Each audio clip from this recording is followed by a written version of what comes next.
How to find your EPIC number on voter ID card. Hey everyone! In this quick tutorial, I'm going to show you exactly how to find your EPIC number. So if you're checking your voter list or filling out a form and don't know where to find it, follow along step by step.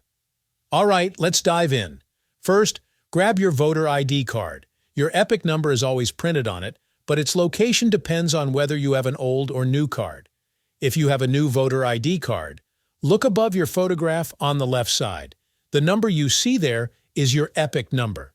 It's a mix of capital letters and numbers, and that's what you'll use whenever it's asked for. If you have an old voter ID card, the EPIC number can be in a few different places. Sometimes it's above the photo on the right side, or sometimes it's next to the photo. Just look for a combination of capital letters and numbers, and that's your EPIC number. Once you find your EPIC number, you can easily enter it anywhere it's required, whether you're filling a form or checking your voter list. And that's it. Now you know exactly how to locate your EPIC number on any voter ID card.